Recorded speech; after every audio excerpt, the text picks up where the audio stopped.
Hey. Okay, hello and welcome to the Shamanic Birth Podcast.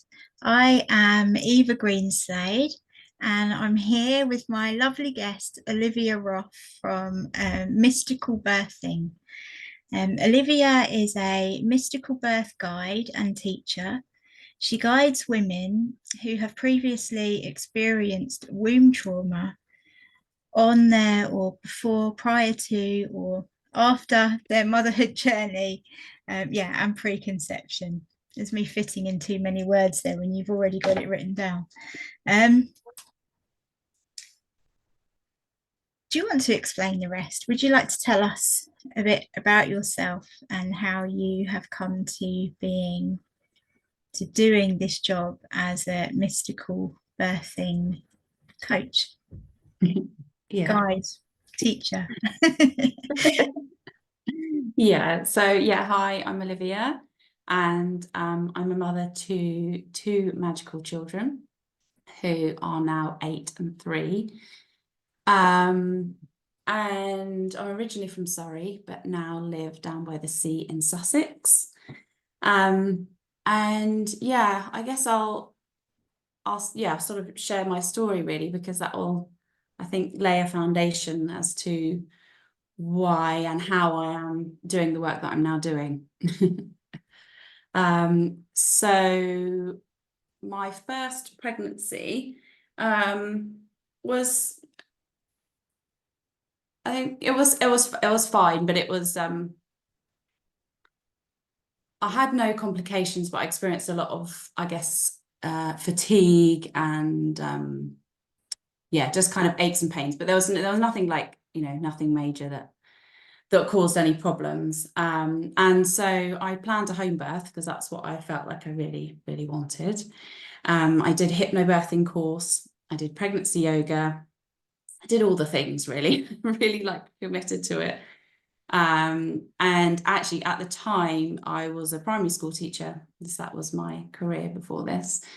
And I had finished for the summer. So I had about 2 or 3 months to myself before baby was born, because I went on my maternity leave essentially from some holidays. So I did all the things. I was very like devoted and planned a home birth, and actually had an amazing labour really at home, but it was just very long, and I had a birthing pool set up. But it ended up taking too long, and my labour essentially kind of stalled, I guess. Like, it was, well, as the midwives had said, it would have been on my pushing stage, but I wasn't getting any sensations to push. So then, even though I'd asked in my birth plan that I didn't want to have any coach pushing, I did then agree for them to help me. But it was kind of also things like walking up and down the corridor and getting in and out of the pool, which I found really, really tough, actually, really tough. And nothing was happening. Then I asked for some time for it to just be me and my husband, and still nothing. So in the end, they made the call and they said, we're going to need to transfer, which was like the last thing I wanted to do. But I agreed again, because obviously, nothing was really happening and I didn't really know what else to do to help it help it to happen. So I was transferred, and from then on it was really quite traumatic, because I was blue lighted into the hospital, even though baby was totally fine, like heartbeat was fine. But they'd said that I was really dehydrated and I needed some help. So I got to hospital, but it was all very rushed and wasn't sort of gentle in any way. It wasn't kind of, my body wasn't really treated very gently. I was prepped for theatre in case I had to do a C-section. And so I went into theatre, and fortunately, baby did come out with forceps. So they didn't have to do an emergency C-section. So that was all really quite traumatic, but I didn't really, I guess, sort of see it that way at the time. And I just kind of got on with life, really, just got on with life with a new baby. Very challenging start, because he screamed for weeks, it felt like. Had a challenging breastfeeding journey where I was experiencing a lot of pain, and saw numerous people to support us. In the end, after like, I don't know, it was maybe like 6 months or something, all of a sudden the pain it wasn't really like real pain, it was just discomfort. Just stopped one day. And we carried on breastfeeding for 3.5 years. So I didn't kind of revisit my birth until really maybe like 4 years later. And I was actually at a mother's group, and one of the sessions, it was a writing group, was about telling our birth story. And I wrote mine down and read it out to everyone, and everyone was like, wow, how long ago was that? I said 4 years. They're like, well, I think that you really needed to process that because it was so detailed. Like they were really surprised at how much I was able to share. So yeah, so and that was kind of it again. So then oh, actually, yes, sorry, before that, we had started trying to conceive our second child. And I had my first miscarriage, very early miscarriage. I hadn't even done a pregnancy test, but I'd woken up one morning from a dream in which I was experiencing what was called in the dream a spiritual pregnancy. And I had, I was like, I don't really know what is that? So I went on Google, as you do, and Googled spiritual pregnancy. And a few things came up, but the most significant thing was all of a sudden I felt the energy of this baby like right next to me, and I knew it was a girl, and I just knew I was pregnant. And so I was like, said to my husband, I'm pregnant, but it was almost like too early to do a pregnancy test. Anyway, a few days later, I started bleeding, and I was devastated and really confused because I hadn't done a pregnancy test. So I didn't have like the physical proof of being pregnant, but I just had a knowing that I was pregnant. But it became clearer that actually I was having a miscarriage because it was very different to my normal menstrual cycle. And so, yeah, so I went through that. That was really tough, and in some ways it was almost more tough than my second miscarriage, which I'll tell you about in a minute. And so from that point, I had come across spirit babies because of a friend having miscarriage. So I think when I looked up spiritual pregnancy, spirit babies might have come up or something like that. So I kind of just dived into all things spirit babies, because it was just a rabbit hole. I get like really kind of into things. So I dived into everything spirit babies, listened to like a podcast, like all the episodes of a podcast that I found, joined a Facebook group about spirit babies. So we carried on with our conception journey, and I conceived again in 2019. So it was 2018, December 2018 that I'd had the first miscarriage.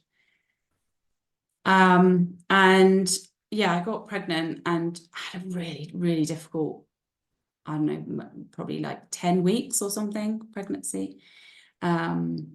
Just mentally felt awful, really, really low, really anxious, and just kind of the usual, like, morning sickness and things. But it got to about 11 weeks, 10 or 11 weeks, and I started to feel better. And I thought, yes, like I'm through this awful period. And then I think it was either the day before or 2 days before I had my 12-week scan booked, I started to bleed again. And I messaged a couple of friends, and a couple of, they're sort of like, oh, I've had that, I had this, and then baby was fine. But I just knew, you just know in your heart, even though you don't want to, you don't want to know that you're having a miscarriage, but I just knew. So I just kind of, I don't know, just sat around really, because I was on my own. And then my husband came home and son came home from school, and the bleeding just got heavier and heavier. And I was at the time just really like resistant to hospitals, probably because of birth trauma I'd had. I just didn't want to really go to hospital or anything like that. But the bleeding was getting so heavy, I started to get a bit worried, and I didn't really know like how much was normal, I guess, for a miscarriage. So I called triage, and they said you need to go to A&E. So I decided, I think I just want to go and talk to somebody. And so we drove to A&E, but it was just really magical, because I get quite a lot of support from spirit through angel numbers. And I saw some really significant angel numbers on the drive to the hospital. And I just had this just real sense that I was just being held, and that this was all happening for a reason. And I just, at the time, didn't know what the reason was. I got to the hospital, and because obviously, when you go to A&E, I just thought, I can't wait. How am I going to sit in A&E, sitting here having a miscarriage, like waiting for hours to be seen? And I didn't have to. They literally took me into triage and took me straight in. There was no waiting at all. So it was really amazing. The nurse who cared for me had 5 miscarriages herself. So she was so compassionate. And I was just like treated really amazingly. I told them that at the time that I was really experiencing anxiety, and I was worried about even her closing the door, but then she was like, want to close the door to give you some privacy. Anyway, she was just really lovely. And they took our son like round the unit and showed him x-ray things, and it was a real, like, really healing, actually, to have that experience in hospital compared to what I'd had before for my son's birth. And so that was part of, like, kind of reflecting on it afterwards. I thought, gosh, that's really helped heal a part of me that was really resistant to going to the hospital. The bed number that I was on in the hospital, again, was like a really significant number for me. So it was, and the nurse said, like, you're so calm. I can't believe, you're just so calm. I just felt this, even though there was a little bit of anxiety. It wasn't actually about the miscarriage. At the time, I was struggling with anxiety anyway, but I just felt this, like, overall sense of being held, and this real, obviously, spirit babies around me and other spirits around me. And it was just, it's really hard to explain in words, but just this feeling of being held.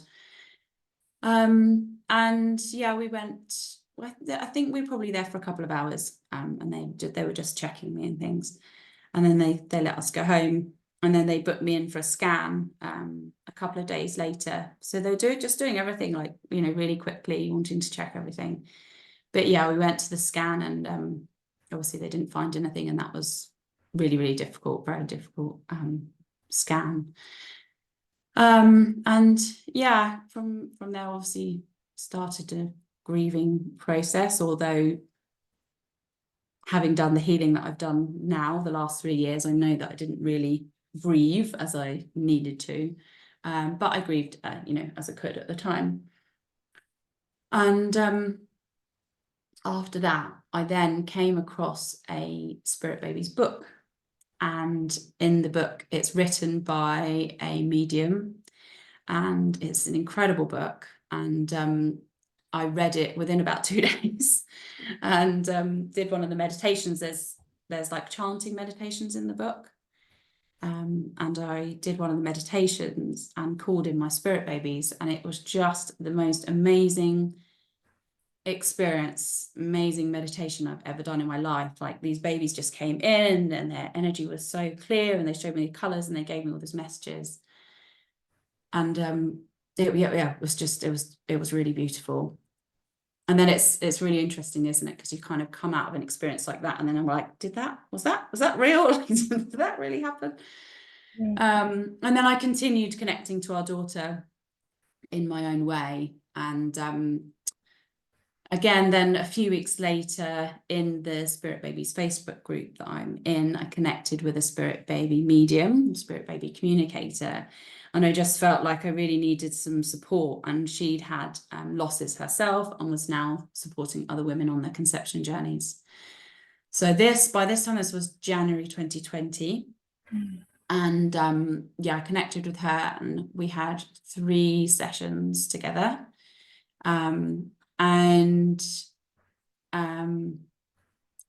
We did some healing. I think she did EFT, and I can't remember the other healing modality, but we did some healing together, and also she communicated with our daughter. And again, that was just like the most incredible experience I ever had, because her energy was so strong, so powerful, so high. Like my eyelids were even flickering. My whole body was just like, wow, what is this energy? And the lady that I was working with, the spirit baby communicator, was saying like how powerful her energy is. And so looking back now, I can just see this was just such an opening for me, because I had no idea that I had this gift, that I could kind of open to spirit in this way, open to spirit babies in this way. And and she's helped me to open to that. And so after a few weeks after these sessions, I got pregnant again in February 2020. Had, again, really difficult first trimester mentally again, and morning sickness. And then obviously COVID hit. So things were challenging as well in that way. But she stayed. So she was born in October 2020, and she was born at home. She told me during a dream, I think when I was about 25 weeks pregnant, that she wanted to be born at home. So we hired a doula and worked with her for a couple of weeks, and then had a incredible, very wild, very primal, intense home birth. And not in the water, because apparently neither of my babies want to be born in the water, even though that was my plan both times. And sort of since then, I've just continued with opening to spirit babies, discovering that I could communicate with other people's spirit babies, giving friends like readings and messages. And in fact, sorry, I missed out one very important part of the story. When I had just conceived our daughter, even though I didn't 100% know, but I saw, looking back around, that it was the same time, I had a calling in the bath one night. So I was lying in the bath, and Mother Mary came to me, and basically like a queue of spirit babies. And there was this one boy who was really sad, and they were basically just like asking for my help. They're just like, please help us, you need to help our mothers. Wow. And I didn't know what that calling was. I just knew. And at the time, it was like, I feel like I'm being called into midwifery, but I just, I was like, I'm not going to go the medical route of midwifery, because that just doesn't feel aligned with me. So, what is this about? How can I help you? How can I? And it was like, essentially they were saying like, we need your help in ushering us in to Earth. So it's just kind of grown from there, really. And I've communicated with them, and they are my guides, really. They guide me, as well as me channeling them for their mothers. So I call them in as a collective for my own guidance, and then I also channel their messages individually, one-to-one, to their mothers directly as well. So that's essentially my story, and kind of opening to my mediumship gifts, which I had suppressed my whole life because I didn't know that I had them till my daughter came along. So that's clearly a gift from your children, isn't it? That they've helped you to unlock that path, and I think everything happens at the right time, doesn't it? Yeah, absolutely. Yeah, even though it's funny, I've actually written posts about this week, about trusting the timing of our babies, because when you're on a conception journey, my first conception journey, I literally conceived straight away. So the second time round, when it's taking so long and you're experiencing loss, it's devastating. It's awful. You feel shame. You don't understand, like, why is your body not working? And it's just, there's so much that you go through. And yet when we step back and look at the bigger picture, there really is a purpose to it all. And our babies really have so much to teach us. And one of my biggest teachings now is that our babies and children are our mirrors for our healing. They will show us where our wounding is, and they will guide us into the healing that needs to be done in this lifetime. And not just in spirit, like my babies, they're children now. My children are my biggest guides. They are reflecting back to me all the time, calling me home to myself, calling me back to my soul, calling me back to magic, to the Divine Mother. They really are incredibly powerful and magical souls that are coming in now, that are coming in for healing, coming in, for their own healing, but to guide us, their mothers, into healing as well. And to help change society as a whole. Exactly. Yeah. It's healing the world, that when we heal as mothers, we heal the world, because the world needs healed mothers, So it's that's what they're doing. I literally just wrote a sentence like that for my Did course. you? Yeah. It's a quote from Rocio Alarcon where she says, to heal the world, to heal the community, you've got to first heal the mother. That starts with the mother. Because if the mother is not 100% okay and supported and feeling well, then that has a knock-on effect with her family and then the rest of the world around her. Basically, that's the quote. Yeah, absolutely. Because it's a ripple effect, when we heal ourselves, it's rippling into our children, to our family, to our extended family, to our community. It just, and then, if we're healing ourselves and then we're bringing up our children from that healed place, then they're, what are they going to ripple out as they grow up? So it's huge, like when we step back and really see the bigger picture of how we can heal. And sometimes it can feel like overwhelming and like a huge responsibility. Again, then we can bring ourselves back to ourselves, and see how much power we have, and the impact we can have when we do heal ourselves. Yeah. God, I've got so many questions for you now. I've had about 3 questions swimming around in my head, and now I can't remember any of them. What was I just going to ask you? So you talked about the healing of the mum and then and also the soul. Often when people are pregnant, you sometimes forget there's a spirit baby coming in, and when you're in labour, sometimes you forget that you're doing this for a reason, that it takes 2 of you. What's your feelings on when a baby just comes and touches the earth for that really short time of pregnancy and goes? Have you heard from the spirit baby in that way about what they've learned from that experience? Am I making sense? Yeah, and not so much around the spirit baby themselves, in that only from the perspective of it's their soul's journey. So it's like they are sovereign beings too, and they choose when they want to come in, and they choose when they want to leave, as we all do. We all have free will as souls. But mostly what I receive from them is what it's almost like giving to the mother, because and this is something I've seen even more clearly recently, the separation we experience when we experience a pregnancy loss or a stillbirth, when we lose our baby, is actually a reflection of the separation wounding within ourselves.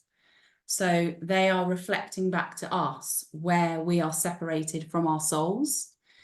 And so by healing that, healing the wounding, we are bringing ourselves back to our souls. So as an example, with my own journey, both my children have brought me home to myself. These parts of myself I had no idea that even existed. My mediumship gifts, that my soul chose to come in with this gift and had no idea. And so by them coming in, I've reclaimed that part of me. They've brought me home to myself. Another one is being neurodivergent. One of my eldest child has been going through the process of being assessed for being neurodivergent, and in that process I have seen that is me too. And very interestingly, I studied autism for my psychology degree, and I also worked as a teacher with many children who are autistic or have ADHD, and yet I never saw it within myself. And so it's not until really seen, and I knew from when my son was a baby that there was something different. And just going on that process, he's helped me to open to that part of myself, which again I completely shut down. And I'd experienced a lot of anxiety, some depression, lots of burnout. And so by reclaiming these parts of myself, I've healed that as well, and I've healed my mental health, my physical health, and I'm still on that journey. But yeah, it's so incredible to see, kind of see it from that perspective, that our babies really are, they're coming in with their own mission. Obviously, they're not just coming in just for us to heal us, but that is part of their soul's journey and our soul's journey, and our agreements that we've made, before we incarnate, is when we can see, when we open up to what they are offering us, it just opens us up to so much magic. Another example is when our daughter was born. Again, I had another really difficult breastfeeding journey. She would just scream and scream, and so our first child had a lot of allergies, so that was challenging with him. And I knew when our daughter came, she likely had the same. There was something that just wasn't agreeing with her in my milk. So I was kind of going through a process again of like eliminating stuff and what is it. And then I think she was about, and we tried like all sorts of bottles, and will she take this formula, dairy-free formula? She absolutely would not have any of it. She would, there's no way, and her eldest son wouldn't either. No way she was going to take a bottle. Yeah, probably after about 2 months, I literally was like, I cannot take this anymore. Just literally can't. Like, if I say to my husband sitting on the sofa in tears, like, I just can't, I can't do this. Like, she doesn't want my milk. Like, oh, she won't take a bottle. What are we going to do? I mean, she did have my milk, but in fact, she did want my milk, but it was what I was seeing is it was making her ill. And I thought, how am I, I can't carry on doing this. Anyway, after about 2 months, I got a message from Spirit to become vegan. And I thought, okay. So I became vegan, and literally within about a week, she completely changed. And she wasn't screaming anymore. She didn't have like red raw bottom. And so we are now both vegan. And she was just, it's like we go through these really challenging, it's like these initiations. Our children take us through these initiations, these really challenging times, and really they're reflecting back to us, they're guiding us into coming home to ourselves, coming home to our truth. And so something I always say is our babies and children are mirrors for our healing, and it won't look and feel like healing. It won't look and feel like the most horrendous thing you're experiencing. And yet, when we can look at it from that perspective, what are they reflecting back to me? What are they wanting me to wake up to? When we can see that, it really opens the doors to so much, and we can create so much healing from it. And yeah, I mean, it's like, for me, healing is coming home to our truth. I mean, I've been on like a healing journey for, I don't know, maybe 12, 13 years to kind of help with my anxiety, help with my burnout, other kind of feminine symptoms I had many years ago. And I've literally tried everything, tried all the medical stuff, all the alternative stuff, and nothing really had worked, nothing had lasted.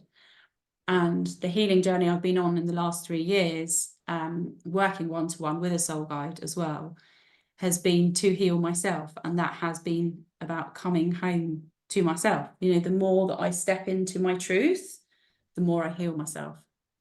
And my babies, and yeah, have been a massive, massive part of that, and still are, and always will be. Yeah, that's amazing.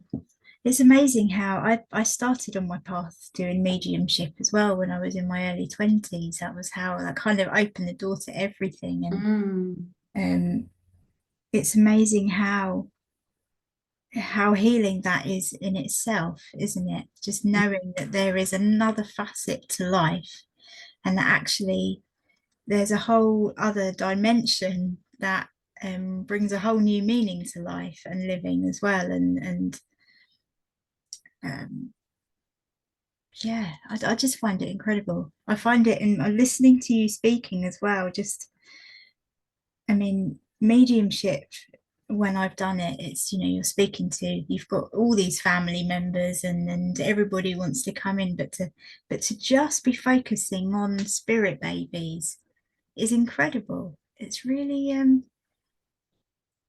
yeah, I'm just Yeah. quite mind blown listening to you speaking.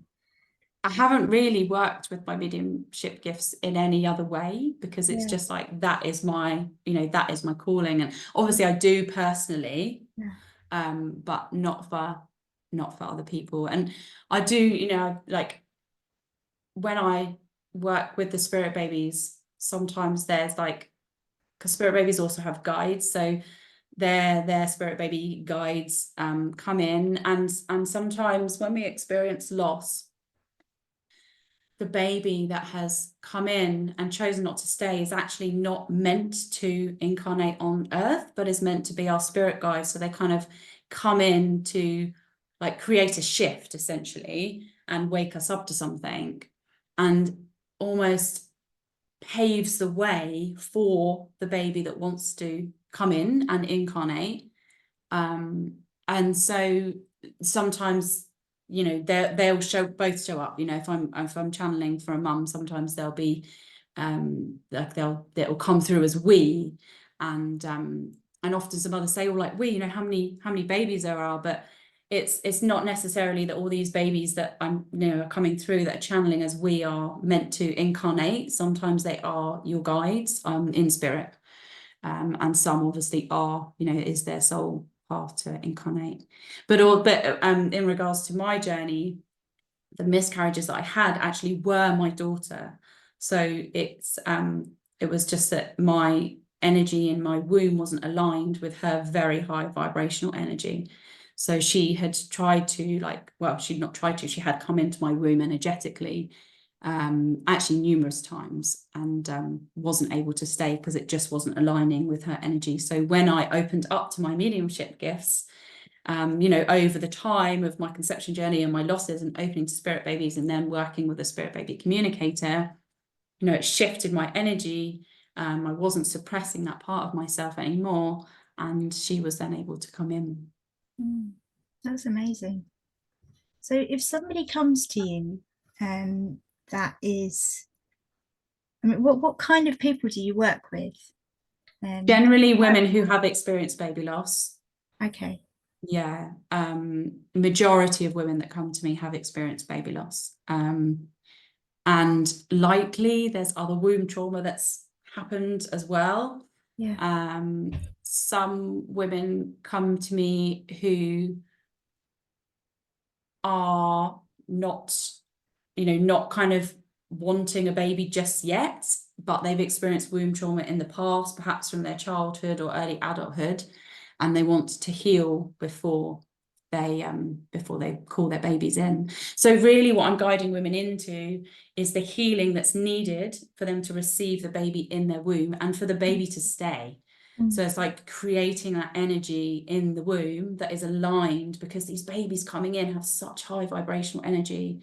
They're like needing us to kind of, obviously we can't reach their energy, but we need to be in a vibrational, almost like a vibrational match in a way that we can hold, you know, that we can hold their energy in our body.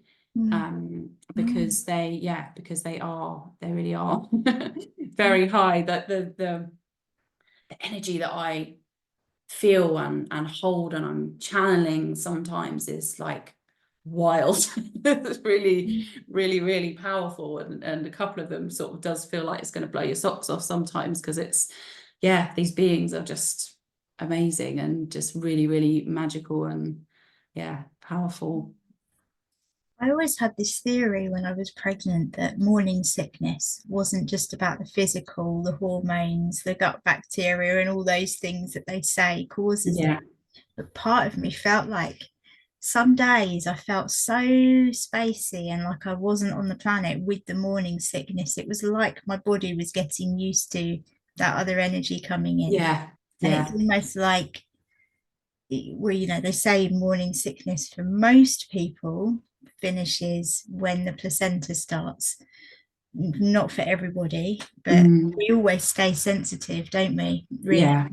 Um, but yeah, I had this theory that that was the reason for the morning sickness, because you can just feel it, can't you? You can feel their soul coming and going, and yeah, I find it really interesting when I work with people, with clients, and I often we do connections to their babies as well as a doula, and I do drum journeys, to do that.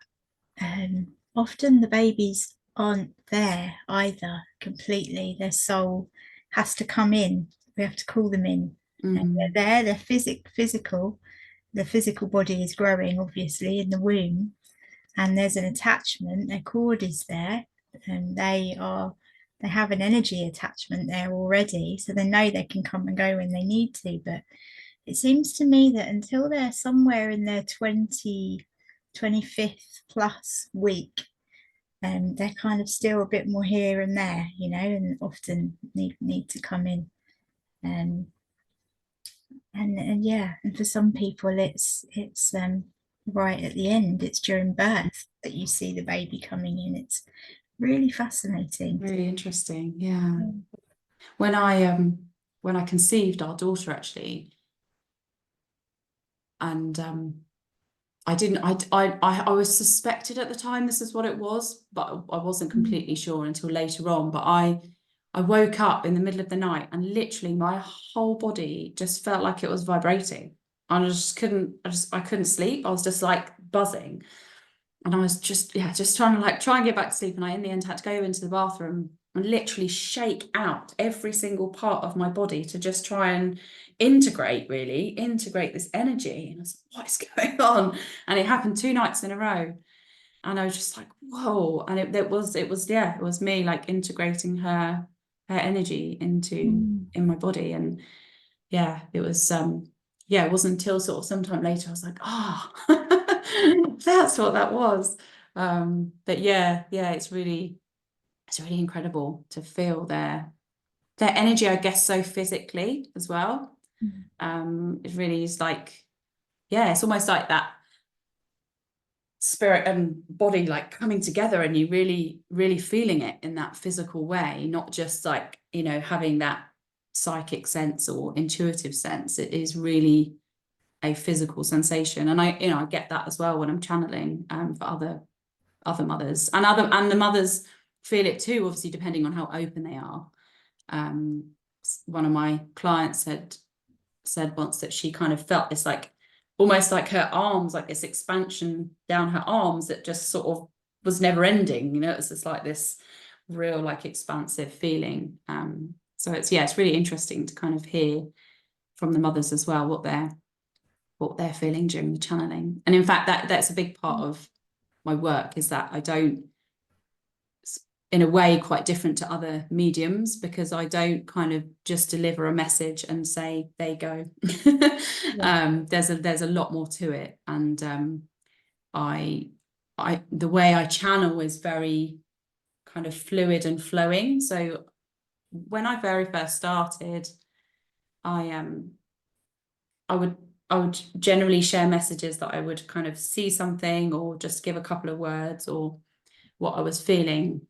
And I don't even know how long it's been, but maybe in the last year or so, the way that they want to channel through me is just literally through words. I do get images as well, but these flowing, healing, beautiful words. And actually I've seen really recently it's a very feminine way of delivering the message. And it's, you know, women will kind of come to me and say things like, I don't know, when do they want to come in, or how many babies am I going to have, or am I going to have any problems on my journey, kind of questions like that.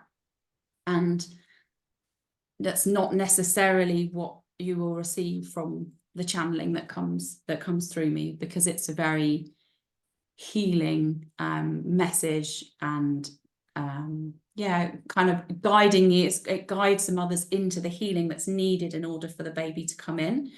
But there's a lot of reflection. So I always guide women into tuning into their body. We do a guided meditation before I open to spirit babies, and I guide them into noticing what comes up for them during the message. So I just always say, like, it's not the words that are coming through that are really the message in a way. It's like, what is this message bringing up for you? You know, whether that is joy and openness, or whether that is fear and closing down and like not wanting to look there. So it's very important in my work to reflect on the message after it's come through, because that's where most of the healing happens. Yeah, just because I also channel womb wisdom too. So that, again, that's the same sort of thing, that I invite women to notice what they're feeling in their womb, when I'm channeling what their womb wants them to know, and also afterwards. So yeah, reflection and integration is really key. Yeah, that was going to be my next question about womb wisdom, your womb wisdom sessions, but you just yeah. How about after the birth? You know, when the mum's had her baby, like, and the energies and the baby's soul. I mean, basically, as you were talking, I was just thinking about the connection of the energy and what you were saying about feeling their energy and what that feels like and how strong that can be. But you know, that sense of feeling after the baby's been born, and you feel so open as a mum, don't you? You can be in another room, but you know what your baby's feeling. You know that they're about to call you, and you just have this really strong connection with them. It's interesting you say that, because that, I don't think that's always the case. And I mean, there is that, but just to share a little bit from my own experiences, I was expecting that second time round, because of the relationship we'd had in, you know, soul to soul before she came. Yeah. And in fact, I felt a disconnection from her when she came the first few weeks, and I found it really hard, because I thought, this is not what I expected. What's going on? And I was actually really anxious. I'd worry about, and I don't know if it was COVID, because of COVID as well, but I felt more anxious after she was born, I think, unless it was just that I was more aware of it.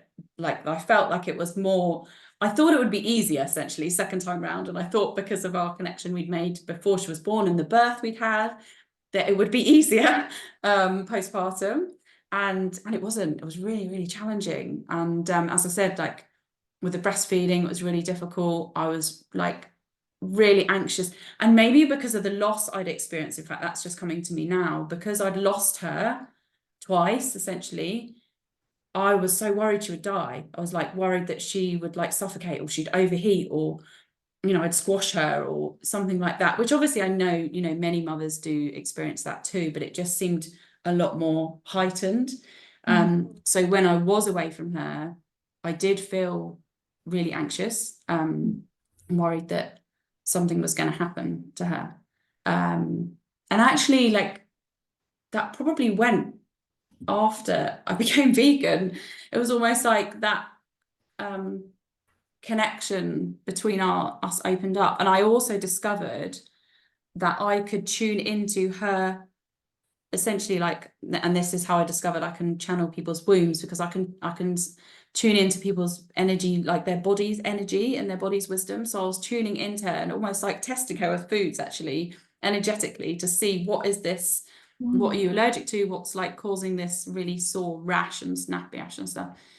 And so it was like after that time I sort of opened up to that part of me, and opened up to my soul desire to be vegan, that I then I guess was kind of more open to her, and we then like created a more human connection, I guess, rather than just a soul connection.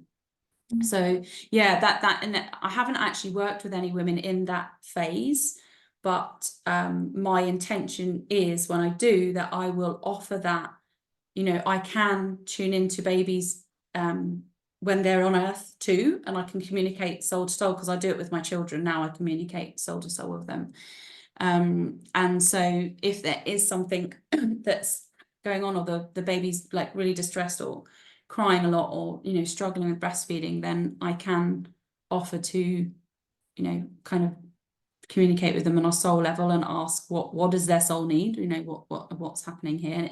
And it may even be that they're needing their mum to open to something, rather than specifically something they need. So it's really interesting that you shared that, and then kind of my experience. And It's really funny because I started to share it, then I thought, well, where am I going here? And then you came out with that story. Okay, that's good. I just needed to talk about that.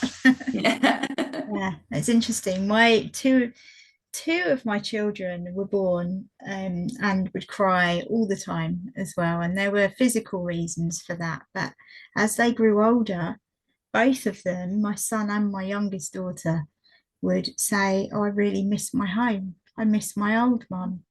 And my youngest daughter she remembered stories, she remembered their names, where they lived, how she died, how they died. And she remembered what it was like in that other space between lives. And she used to tell us about the lady that looked after her in that space. And she told us that she watched her dad grow up, and that when he met me, she then knew that she needed me to be her mum. And we remembered this. And it was actually really quite traumatic for her, because she would suddenly start crying. And you'd say, oh, what's the matter? And she'd say, I just really miss my mum. I hope she doesn't mind me being here. I hope she's okay. There was one story that she would really hang on to, where they'd gone out for the day and she'd knocked over a bucket of water, of fish. They'd gone fishing by a local river in Ireland. She said she lived in Ireland. And I mean, she was 2, 3, and 4 when she used to tell us these stories. Wow. And she still remembered that day and how angry her mum was on that day. And she would repeat that. So when she was a tiny baby, like looking back, once she could start speaking and sharing all of this, it then made sense that when she was a baby, she must have been thinking, where's my mum? Yeah. I'm in this place, And so I'd keep saying to her, well, I'm sure your mum knows that you're happy now, that you're here. Or happy might maybe not the right word, but you're safe. And that you've got us as your parents now in this life. And I'm sure she's very aware of what's happening, and I'm sure she forgives you. You don't have to worry about knocking the bucket of fish over. She said they'd spent all day fishing, and my son had similar stories, and he used to cry a lot. with him as well, I completely cut out dairy with breastfeeding, and that seemed to really help. And I was vegetarian at the time as well. And yeah, but he also, up until he went to school, would say, I just miss being at home. Miss, yeah. And he didn't have quite as much detail as she had. For him, it seemed more like a feeling that he remembered. But for her, it was detail. But now, I asked her quite recently, do you remember that story you used to tell us? Do you remember what you used to say? She said no. And in fact, she actually turned around to me and said, Mum, that sounds really weird. Now it's like she's just forgotten. Yeah. It's so interesting. Yeah, so interesting to hear. Have you read the book Cosmic Babies? Is it Cosmic Babies or Cosmic Birth? By Emily the Medium. I can't remember her surname though. Oh, is this the book that Cosmic you mentioned? Let me see if I can The find book I mentioned is called Spirit Babies by Walter Matekin. I think his name is Matekin.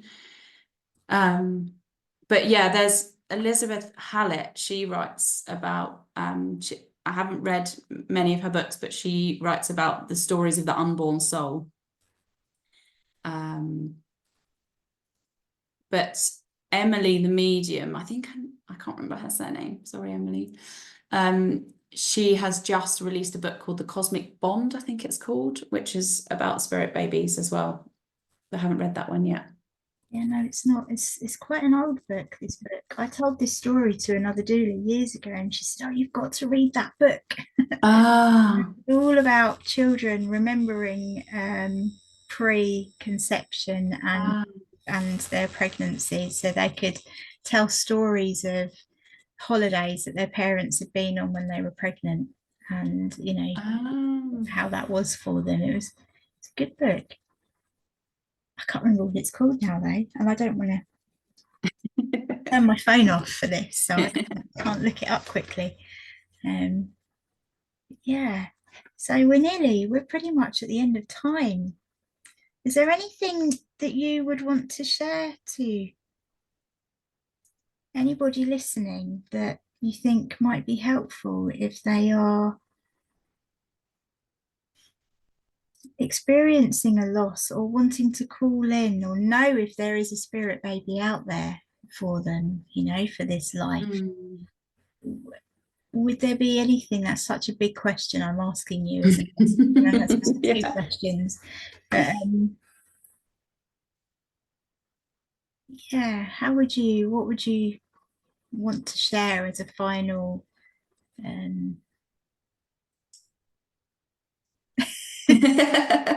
piece of wisdom? Yeah, piece of wisdom, a nugget of I think in terms of like and if you're curious about spirit babies, I would highly recommend the Spirit Babies book. That's kind of one. And also just to know that all your babies have to offer you, if you're experiencing loss and perhaps challenges in conceiving, is that all your babies have for you is unconditional love. And they tell me that time and time again, that's what they want their mothers to know. And even when you're in the darkest place, you're going through the most difficult time, that their unconditional love is always there. And also that they're on this journey with you, like you know that you have both chosen this journey together, and they are always there for you to ask for their guidance. And so if it's something that you would like to open up to them in that way, I'd highly recommend the Spirit Babies book. Or come and like send me a message and just I'm totally open to people just messaging me and asking me any questions, and I will do what I can to help and offer kind of next steps or ways that you can open up to your babies, whether that's anything I can support you with or somebody else.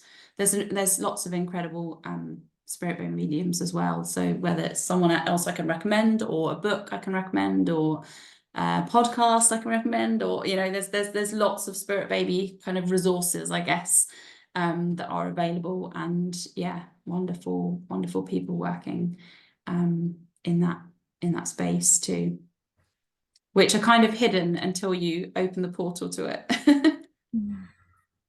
Yeah. Thank you.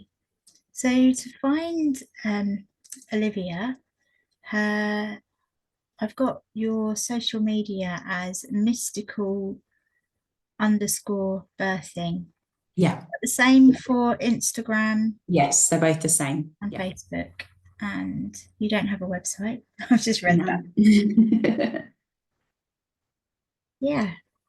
So look up Olivia on Instagram, and if you've got any questions, send her a question. And all the details, everything that we've mentioned, the books, any links, anything that I've been scribbling away while you've been talking, I will write underneath in the podcast episode. So thank you, Olivia, for your time today. It's been really lovely and really interesting, and really good to hear you, because I knew that you did this, but I didn't quite know exactly what you did. We met actually at the pregnancy fair a few months ago, didn't we? And you had a tape that looked really lovely, actually. You had a crystal. Sorry, I'm waffling on a little bit longer. You had a it wasn't crystal. Was it crystals? You had I a do have crystals on it. mandala in front of you. Was that part of your reading? I have, like, it's actually a tarot reading cloth that's got goddess Isis on it. And I use that as kind of my layout with my crystals, and also my Divine Mother objects. So I've got candles and Mother Mary figures, and Okay, so it's more like an altar space. Yes, yeah. Layout. Okay. That's just anyway, thank you so much for today, and thank you everybody for listening as well. And if you have any questions, feel free to get in touch, and enjoy the rest of your day. Thank you, Eva.